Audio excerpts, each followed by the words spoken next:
police officers, cops of Reddit who solve paranormal cases getting calls because of paranormal disturbances. What actually happened? Story 1. I work on university. Got a 3 a.m. call of a haunted dorm room. Girls were in tears. They Googled instructions for a home exorcism.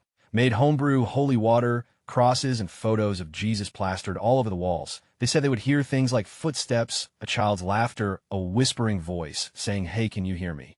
As we interviewed them, we heard it once. They screamed and burst into tears. Their RA, bless his heart, tried to help by offering the advice that at least the ghost wasn't threatening or malicious and probably meant us no harm.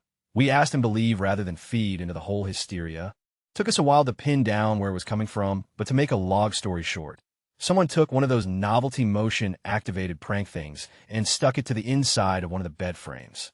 When we were done, we asked the girls if they minded if we disposed of the thing, to which they enthusiastically agreed, and we promptly hid it in our dispatcher's locker and watched the cycle continue. Story 2. Worked mental health assignment for a few years. Had a call from family of a man running around naked all around the neighborhood screaming that he had been abducted and had the knowledge of the ages or some such nonsense. We get there and get the guy contained and clothed and start trying to get some type of story out of him besides him being just out of his mind. He mentions that he had received a large court settlement the week before from a work-related injury, and that's why the aliens took him, for his money. It's not super uncommon for there to be some truth to these stories, so we go to the guy's wife to talk to her. She confirms that he had in fact received a very large settlement a week prior. No history of drug use, no history of mental illness. He just lost it. She then proceeds to ask us how she can go about accessing the money legally, since he obviously had gone off the deep end. That's a little strange. We take out of the hospital, and they do their normal panel of tests. Turns out the guy had a near-fatal dose of some type of poison. I can't remember what it was, which generally will kill you. Detectives get involved. Wife ends up getting arrested for attempted murder. Guy made a full recovery, too. Story 3. I had a funny one where a woman was making dinner for her husband, getting it back ready in a microwave. He wasn't supposed to be home for another hour or so. She came back down to the kitchen, and what she was heating up was gone. Same with the cutlery she left out. She called 911 and said there was either a ghost or someone broke in and stole her husband's reheated leftovers. We went and found the husband out on the deck, enjoying his meal, thinking his wife had already left, so he didn't bother looking her. Innocent story that had good timing for it to happen. Story 4. I took a few criminology courses in college. One of my professors was a retired local cop. He told us about an older woman who would call weekly because aliens were jumping around on her roof. They would send out an officer. The officer who went usually just stood outside in her front yard, waving his baton and yelling at the aliens to go away until the old lady was happy. Story 5. We had a woman complaining of ghosts in her attic, and after checking for animals and other unwanted guests, she still was adamant about there being ghosts up there. To solve this, another officer went to his patrol car and got a LiDAR gun radar gun that's more accurate due to using lasers, spun around while making it beep constantly, then confidently told the old lady, "You should be fine, ma'am. I'm not picking up the presence of any spirits." She fully accepted that we carry paranormal activity equipment and was completely put at ease. It was a fun time. Story 6. Late to the party. I was dispatched to a report of a woman who claimed that there was a flying saucer hovering near her house. I query our database, and she had no previous history of delusions or mental health issues. I head on over. It's in the affluent part of town. I walk over and talk to the woman. It's about midnight at this point. She seems totally normal and tells me she must be going crazy, but there was a giant flying saucer. She points in the direction, and I agree to check it out. I'm driving toward the area, which is totally remote with a mix of forests and farmland on the outskirts of town. I suddenly see this blinding light in the sky. I look up, and guess what I see? A flying saucer with all its lights on full blast. So there I am in my cruiser thinking, and then I see it. The UFO is suspended by a crane, and they were filming a movie. Story 7. I've told this story on here before, but I think it's applicable. My wife's grandfather was chief detective of homicide in Minneapolis for a number of years, and he has a lot of weird stories, but this is probably the grossest. One day the station got a call about a monster trying to break into a guy's apartment. At first they all had a bit of laugh. They figured he was a drunk, or that he had smoked too much and forgot what his dog looked like. But then they got another call, same building, a creature was banging on some woman's door. Okay, weird coincidence, but they call a car to head right over. Then a third call comes in a demon in the hallway. So at this point, Grandpa is pretty curious, so he volunteers to go check it out himself. When he gets there, he talks to the 2 cops that got there before him. They tell him that they haven't gone in yet, because the first people they spoke with told them that they had heard a gunshot earlier, and they've been waiting for him to check it out.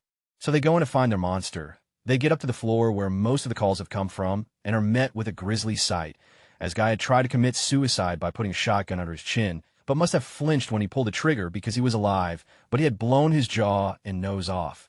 He was in extreme shock and was pounding on people's doors to try and get help. But when they looked through their peephole, they would be staring at this animated mass with some bone fragments sticking out. He looked pretty monstrous. Edit to everyone asking, according to Grandpa, the guy lived long enough that he stopped being my problem. Story 8, current police officer. Once got called to a house. Guy said attic door was open and it was closed earlier. Also heard noises. Roommates confirmed.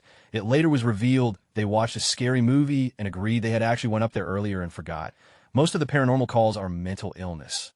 Had a lady claiming she was followed from another state by a man, and the man dug a tunnel in her house and was writing words all over her apartment and body. Even alleged that while we were talking to her outside, her blinds moved upstairs. Of course, nothing was written anywhere, and there was no secret tunnel. Sister came over and told us that she recently started arthritis medicine, and ever since she has been hallucinating. Editil, give one more story by popular demand. I work for a guy on shift who had a legit story. When he was a younger patrol officer, he got the urge to check this old cemetery where people were buried over 100 years ago, and it's mostly abandoned and hidden. Well, he was driving down the dirt road and found a man who hung himself from a tree.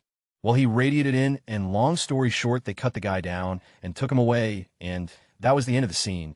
Next night he comes back, and the tree is gone. There was no stump, no sign of a tree, never figured out where it went. Story 9. This was 3 weeks ago. I was responding to a call around 3 a.m. made by a woman who said there was a thing in her house. She apparently sounded terrified and was hiding in her closet. When we got to the house, we found the door cracked open. We heard clattering noises as we walked up. But as soon as we creaked open the door, it went silent. All the lights were off, so we turned on our flashlights. My partner went upstairs to find the woman. I walked into the kitchen to find a whimpering dog with his intestines spilling out into a pool of blood. It was smeared all over the kitchen, and there were handprints everywhere. I heard a crash coming from the other room. The guy had broken a window and climbed out. I had to chase him through 6 or 7 blocks before he collapsed and started seizing by the time paramedics arrived. He was gone. Autopsy revealed a massive overdose of PCP, meth, and bath salts, but that was a zombie. Story 10. This is a tough one. Depending on paranormal definition, you could always count one of the dozens of police reports involving UFO sightings which turn out to be completely mundane stuff, or various skunk ape sightings that turn out to be homeless people. The best one I can think of comes from not me, but an acquaintance in the agency. The tale of the condo pool monster. Story takes place in winter of 13. For 3 straight nights, our communication center had been receiving phone calls from a particularly upscale condo complex claiming to hear monster noises and crashing from the pool area. We would send deputies out. Nothing would be found except occasionally overturned tables and trash cans. Residents would claim that they heard growling, howling, and screeching of all types, and sometimes even clawing at the window. One witness saw the shadowy figure of something the size of a bear, but walked like a rat on night. For the shift sergeant sat on the site himself for a little while, and the culprit was revealed. There were 3 raccoons sneaking into the complex and going through all of the trash cans. The biggest of them was the size of a large dog, huge and fat.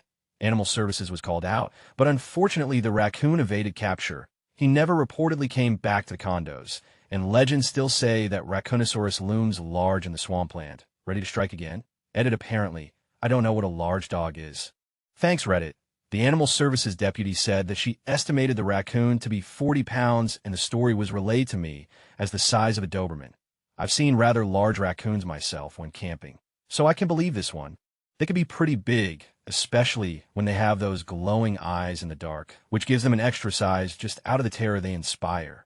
Story 11. I was working in a call center for a major phone company. The guy sitting beside me got a call from an older woman who said there were little men climbing out of the wall receptacle. He asked if the men were wearing blue or green hats. The lady responded green, excitedly probably because someone finally knew what she was talking about. He then said, the green men are the responsibility of the utility company. Call them. Story 12 was called in because of a flash of light seen in the sky. Turned out to be swamp gas from a weather balloon that was trapped in a thermal pocket and reflected the light from Venus. Story 13, not me, but my dad used to be a policeman in the UK, retired now. He told me a story when I was a kid and still remember it. He was out on the beat way back when, early 90s or so, and him and his partner hear a call from dispatch on the radio. not sure if dispatch is correct, but hey, that a girl who lived alone in a small house, converted into 2 flats, was hearing noises from upstairs, which was not occupied and had not been for some years. At the time he was close by, as was a canine unit, who got there before they did. The canine unit had this dog called Floyd who was famous for being completely fearless to the point of madness. So they go up the stairs to the door with Floyd and kick the door down and send Floyd in. But as soon as he stepped over the threshold, he stopped dead, hackles raised, and started whimpering. He tried to go back downstairs, but the dog handler threw him into the room, where he was just terrified and would not move. The flat was empty apart from a few boxes and a children's cot, which had a mobile hanging above it, not phone kind. Toy kind of mobile was turned on and moving, making musical sounds. Story 14. I'm not a police officer, but I run a community mental health program that works with individuals that have psychotic spectrum disorders. One woman we work with told us about a man who would visit her each morning and sing hymns to her that no one else could see or hear. She really rather appreciated it. The more our worker spent time with her, though, the less she saw of him, until ultimately he never showed up anymore. Basically, she had lived isolated for years before, and I believe her brain gave her this guy as companionship. Once she had our support, she no longer needed him, and so he faded away. Kind of sad. Story 15. I did not receive too many paranormal calls in my years as a police officer. However, one day, I was called in a day shift when her supervisor was out sick. We always had a unit watch the school zone in the morning and afternoon, because it was on a strip of road that people frequently sped through. The weather was nice, so I got out and walked along the sidewalk. I enjoyed talking to the kids and giving them the chance to interact in a positive way with the police. One little girl walked up to me and asked me why we were not arresting the ghosts in the haunted house. Jokingly, I told her that was the Ghostbusters' job, but since they were all the way over in New York, I would see what I could do. By now, a small group had gathered around, and they all had stories about the same haunted house, which was along a street adjacent to where we were. The complaints were typical: banging, voices, screams.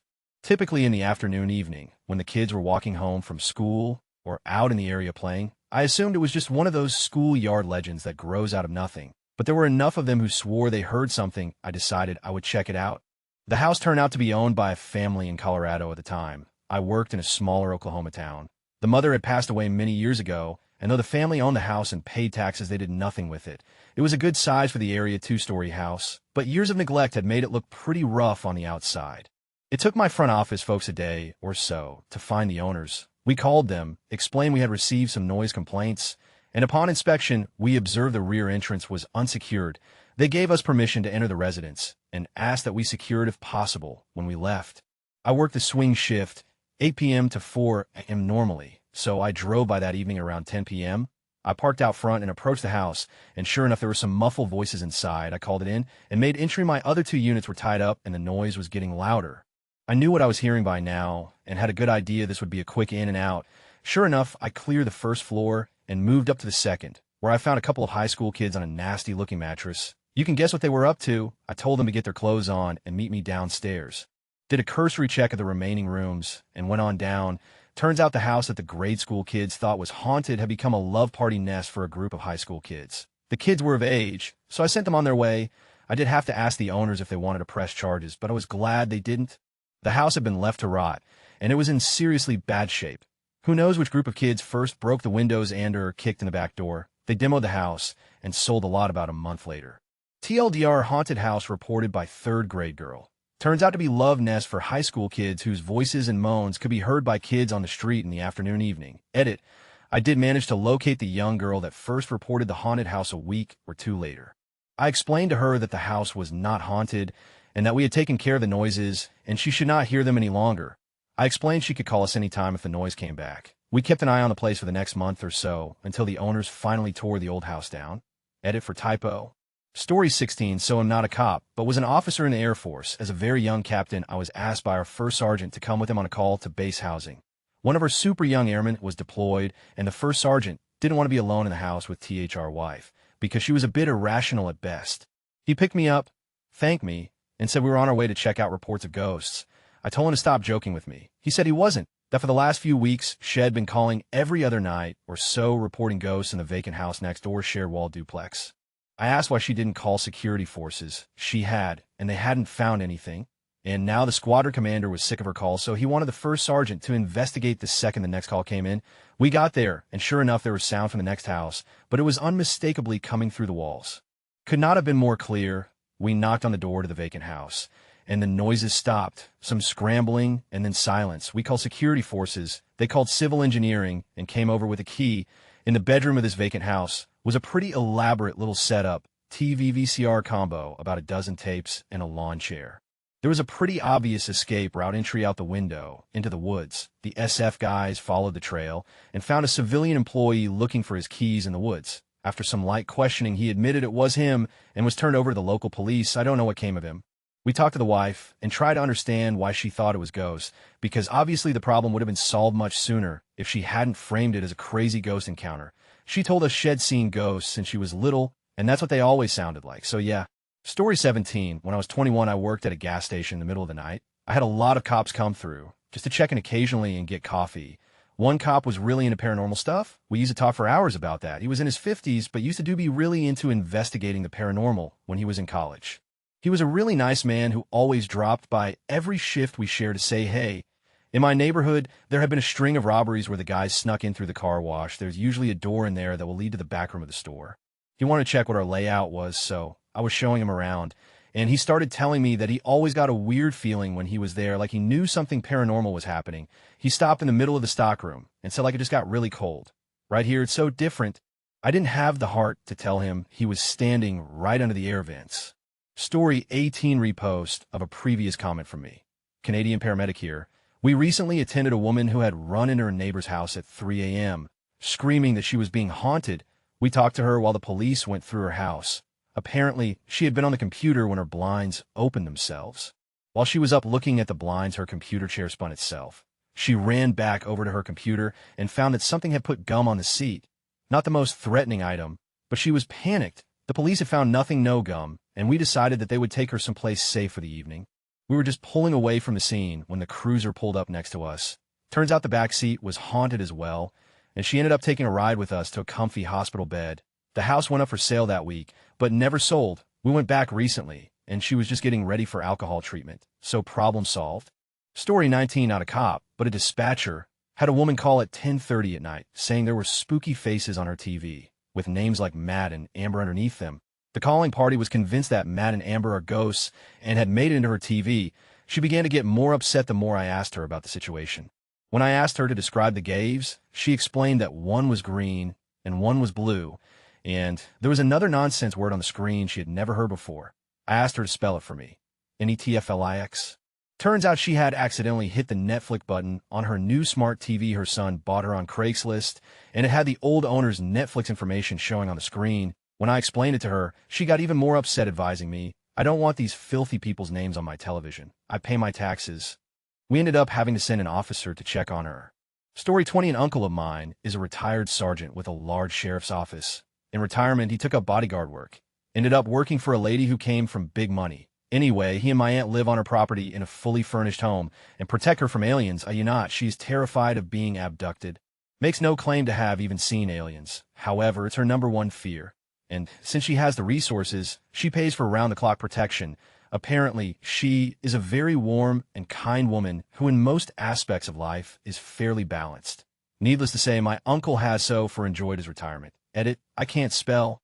Story 21 from around 2005. My mom's friend was a dispatcher. One day, she gets a call from a screaming man that a ghost had stolen his penis. He was screaming loudly and yelling obscenities at her, that she'd better send the Ghostbusters squadron to get his penis back. Then he offers her a date if she gets his penis back from the ghost. Apparently, it was an internal call to test her ability to keep calm and retrieve as much information as possible from difficult or hysterical caller. I don't know if I believe it, but it's a funny story. Story 22 had a lady used to call all the time, say there were people in her house. She would make up bizarre stories like someone came in and had a shower, etc. Some money was missing from her handbag. I'd only been working in the area for about a month, and I'd taken probably 15 calls from her. Anyway, eventually I cracked costs. It was shitting me. We have some cameras you can set up, so I put one in a tree facing the front door. Lo and behold, her neighbor walks in the house, comes out about 15 minutes later with wet-looking hair, lol. Story 23, astronomer here, not a cop. Obviously, but in a reverse of this question, I did talk about paranormal stuff with one this summer. I worked at the SETI Institute, a big science research institute in California devoted to extraterrestrial life. I was with a group from work heading back from the Allen Telescope Array, and we were pulled over as the driver was speeding. The trooper asked us what we were from, and when we said we were doing a summer internship at SETI, etc., the guy started talking about his cousin in Texas who saw lights in the sky from aliens. It was awkward as he was so stern until that moment, but someone brazenly said, "Sorry, we only look for real aliens," which made us all laugh, cop included, so we got off with a warning. It was definitely an interesting summer. Story 24, I was a doorman security at an apartment complex that had a lot of tenants with various issues. One woman had a mental problem and was religious, so every weird thing with her had a religious interpretation. Her symptoms manifested mainly when she went off her medications right before she was due to be reevaluated for her government assistance. She had done things like cut all her walls and floors with knives because the neighbors were casting spells at her through her walls and floor. One night, she came to me to report that she was in the elevator and Satan put his tail up her, and now she was possessed with demons. Now, the problem is that there was a real possibility that she had been actually raped, and she interpreted that Satan had done it. So after checking the elevator and verifying details of the story, it came to be that she believed the actual Satan had put his actual tail in her, and it was not someone actually assaulting her. An ambulance was called to deal with this demonic possession. 2 cops show up. One was acting bored and did not want to deal with this while the other was talking to her, as if he believed in her demons, and was basically just keeping her going on and on with her delusions. The ambulance crew shows up and take her vitals and check for demons, and they say they want to take her to Jewish hospital. She says she wants to go to Baptist hospital. This argument went back and forth until finally one of the crew says, "If you're possessed by demons, we have to take you to Jewish." The Jews know all about expelling demons, but the Baptists don't know anything about them. At that point, she hops up on the gurney and says, "Okay, let's go." In a few days, her medications were adjusted, and she was okay until the next time. Story 25, not a police officer, but I do nuisance removal as a side job. Lady was convinced there were voices in her attic, and strange sounds throughout the day, phone noises, clinking dishes, rattling shades, modem, car noises, etc. She had called the cops, but they found nothing and referred her to look for a pest control guy. Turns out it was a liar. Somebody must have owned one that got out, then nested in her attic, sent the guy to the zoo, patched the hole. Those birds are phenomenal mimics. Hay race, another, I think that from the Sydney Zoo. Construction noises news report, took some law enforcement classes in college. And one of my teachers, who was a retired cop, woke up in the middle of the night and thought his wife was walking around his house. He looks off into the end of his bed and tells his wife, "WTF are you doing? Get back in bed." She turns to him, says, "I am in bed." Turns out that someone broke into his house and was watching him sleep or was going to rob him. He grabbed his gun and chased him away. Story 26, I'm not a cop, but our neighbor had to call the cops on a tenant once that lived in our basement a few years ago. He claimed that there was a woman that we kept in our storage room, which is only like 4 feet high anyways, so it was insane. He also claimed that he heard someone getting off a sofa inside of the storage room, no sofas in there, and that he shined a light under the door and saw feet. He then proceeded to claim that he heard the door open at nighttime and that someone was shutting off his camera that he set up to record the person inside our storage room. We didn't call the cops on him for his absurd claims, but one night apparently at like 3 a.m., he got in a fight with his wife, and the cops came. We ended up telling the cops about his craziness. He had made other crazy claims and done creepy in the past. The cops just said he probably had schizophrenia and that he should go to see a doctor, and then they left. We have great cops around here. One of them chalked it up to everyone being paranoid around here at its spelling. Story 27, my dad is a lawyer, and when he was a law clerk works for a judge in a courtroom. This guy sued someone for sending alien rays into his brain. The first judge who got it threw the case out for being absurd. So the guy sued the judge too for aiding and abetting the guy sending alien rays into his brain. It went on like this through most of the circuit until it got to my dad's judge. Before the court date, my dad wrote the guy a letter and said that when he has problems with people sending alien rays into his brain, he lines his hats with tin foil, and it makes the rays reflect back out and not go into his brain, and they never heard from him again. Edit pretty happy that my top comment is a now cute story about my dad, since the prior top was me making fun of how dumb snakes are.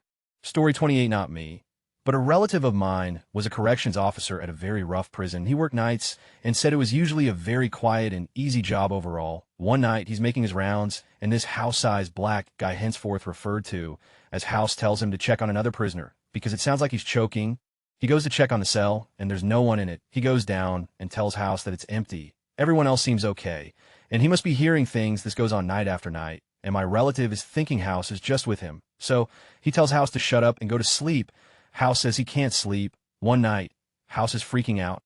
My relative goes over, and House has terror in his eyes. That's when my relative hears the choking noise. Then a couple other inmates start asking what was that. House looks like he hasn't slept in a month, and despite being at least 350 pounds of meat and potatoes, this guy looks like a scared kindergartner. My relative said he heard the noise for a solid 5 minutes, clear as day. He went around, but just couldn't hear where it was coming from because it was like it was coming from everywhere. When my relative reproduced the choking noise, it sounded like one of the zombies from The Walking Dead. He said they never found a physical source for the noise, but after talking to other guards, he discovered that an inmate had been strangled to death in the empty cell above house years earlier apparently. While being strangled, someone stabbed the inmate in the throat below the rope, and he was gurgled, choking, drowning through the throat stab wound. So, they beat him to death instead. In any case, he said they moved house and the guy finally got some sleep. They put other inmates in House's old cell and the empty cell and never heard the noise again. He said some other weird stuff happened at the prison, and after seeing some really gory, violent things, he requested a transfer. They moved him to administration, and now he works as a registrar, the guy who processes paperwork for incoming and outgoing inmates. Edit: since people are speculating, I emailed my relative and asked a few questions. My relative didn't remember exactly, but he thinks House was in prison for stabbing a guy to death and later that night beating his girlfriend to death. He thought the girlfriend was cheating on him with the guy. I don't know if she was or not. My relative wasn't really sure if that was even the story for House. The second question revolves around checking the cell versus checking on an inmate. He said House told him someone was choking, and it sounded like it was right upstairs, so he went to check above House. My relative went to the tier above House and checked the cell directly above, which was empty.